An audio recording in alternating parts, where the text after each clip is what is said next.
Hello everyone, welcome back to this channel. I hope you all are doing well and practicing English every single day. তো আজকের ভিডিওতে আমি আপনাদের সাথে share করব খুবই গুরুত্বপূর্ণ দুই ধরনের অ্যাডভান্স সেন্টেন্স স্ট্রাকচার যেগুলো আপনাদের ডেইলি লাইফ ইংলিশে কথা বলতে অনেক হেল্প করবে। সো ভিডিওটা কিন্তু স্কিপ করলে চলবে না। ভিডিওটা আপনারা প্রথম থেকে শেষ পর্যন্ত দেখুন যাতে এই দুটি স্ট্রাকচার আপনারা খুব ভালোভাবে বুঝে যান। সো আর দেরি না করে চলুন আজকের ভিডিওটা শুরু করা যাক। তো অনেক সময় আমরা এরকম ধরনের বাক্যগুলো ব্যবহার করে থাকি আমাদের ডেইলি লাইফে, যেমন যদি এমন হয় আমি আর তর্ক করতে চাই না। যদি এমন হয় তাহলে সে নিশ্চয়ই খুব কষ্ট পেয়েছে। যদি এমন হয় চলো তাহলে বিষয়টা ভুলে যাই। যদি এমন হয় তারা আমাদের জানাবে। তো ফ্রেন্ডস, এই টাইপের বাক্যগুলো আমরা আমাদের ডেইলি লাইফে ব্যবহার করে থাকি, রাইট? তো এই প্রতিটা বাক্যে যে কথাটা কমন রয়েছে সেটা হলো যদি এমন হয়। যদি এমন হয়, রাইট? তো যদি আমরা সেন্টেন্সে এই কথাটা ইংলিশে বলি তাহলে আমাদের ইংলিশে যে ফ্রেজটার ব্যবহার করতে হবে সেটা হলো if that is the case. If that is the case Bangla অর্থ হলো যদি এমন হয়। ওকে, তো এই ধরনের বাক্যগুলোকে বলতে হলে সেন্টেন্স স্ট্রাকচার হবে, ফার্স্টে আমাদের বলতে হবে if that is the case এবং শেষে বলতে হবে কমপ্লিট সেন্টেন্স। তো চলুন তাহলে এবার দেখা যাক যে এই বাক্যগুলোকে আমরা ইংলিশে এই স্ট্রাকচারটার সাহায্যে কিভাবে বলবো। তো ফার্স্ট এক্সাম্পলটা হলো যদি এমন হয় আমি আর তর্ক করতে চাই না। যদি এমন হয় আমি আর তর্ক করতে চাই না। If that is the case, I don't want to argue anymore. If that is the case, I don't want to argue anymore.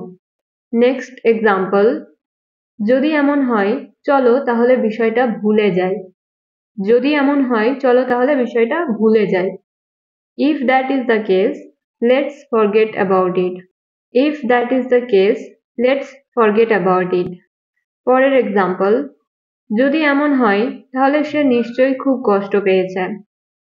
যদি এমন হয় তাহলে সে নিশ্চয়ই খুব কষ্ট পেয়েছে।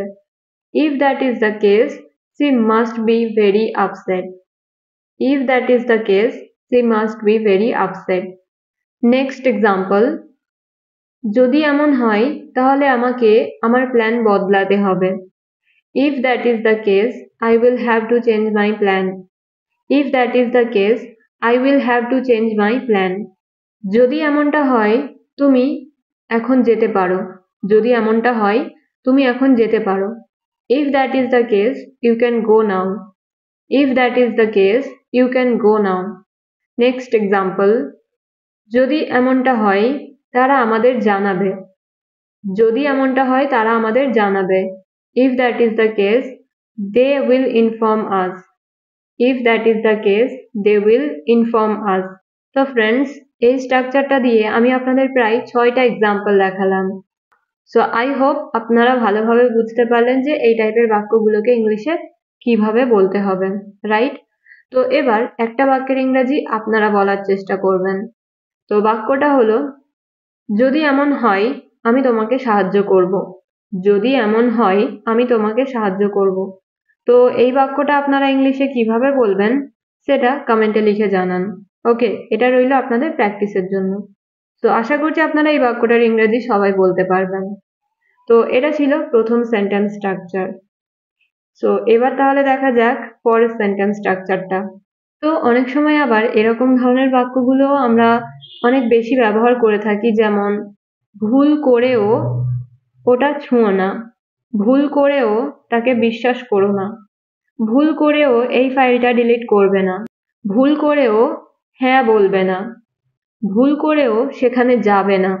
তো এরকম ধরনের বাক্যগুলো আমরা প্রায় প্রতিদিনই ব্যবহার করে থাকি, রাইট? তো এই প্রতিটা বাক্যে যে কথাটা কমন রয়েছে সেটা আপনারা বুঝতেই পারছেন।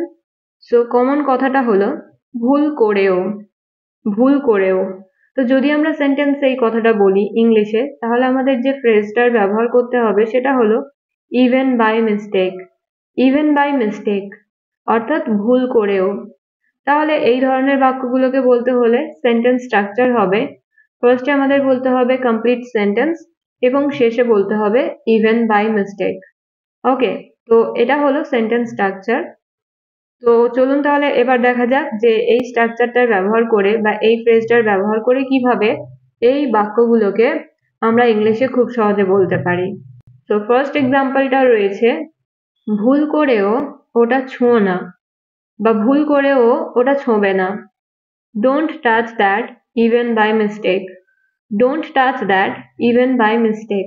নেক্সট এক্সাম্পল, ভুল করেও এই ফাইলটা ডিলিট করবে না। Don't delete this file even by mistake. Don't delete this file even by mistake. ভুল করেও তাকে বিশ্বাস করো না।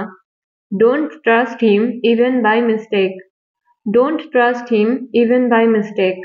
ভুল করেও হ্যাঁ বলো না। Don't say yes even by mistake. Don't say yes even by mistake. Next example, ভুল করেও সেখানে যাবে না। Don't go there even by mistake. Don't go there even by mistake. Next example, ভুল করেও তাদের সাথে কথা বলবে না। Don't talk to them even by mistake. Don't talk to them even by mistake. তো এই স্ট্রাকচারটার ব্যবহার করেও আমি আপনাদের 6টা এক্সাম্পল দেখালাম, রাইট? তো এবার কিন্তু একটা বাক্যের ইংরেজি আপনাদের বলতে হবে। সো বাক্যটা হলো, ভুল করেও তাকে সত্যিটা বলবে না। ভুল করেও তাকে সত্যিটা বলবে না। তো এই বাক্যটা ইংলিশে আপনারা কিভাবে বলবেন সেটা কমেন্টে লিখে জানান। আশা করছি এই বাক্যটার ইংরেজিও আপনারা সবাই বলতে পারবেন। তো এই ছিল আজকের ভিডিও। আর ভিডিওর প্রথমেই আমি বলেছিলাম যে আজকের ভিডিওতে আমি জাস্ট আপনাদের সাথে 2 ধরনের সেন্টেন্স স্ট্রাকচারের ব্যবহার শেয়ার করব। সো অলরেডি আমি দেখিয়ে দিলাম দুটো sentence structure. So that's it for today. If you like this video, don't forget to hit the like button and share it with your friends and family. Okay? আর যদি আপনারা আমার WhatsApp চ্যানেলে join হতে চান তাহলে এই চ্যানেলের ডেসক্রিপশনে অলরেডি লিংক দেয়া আছে, সেখান থেকে আপনারা জয়েন হতে পারেন। So thank you so much for being here. See you in the next video. Stay happy and keep learning.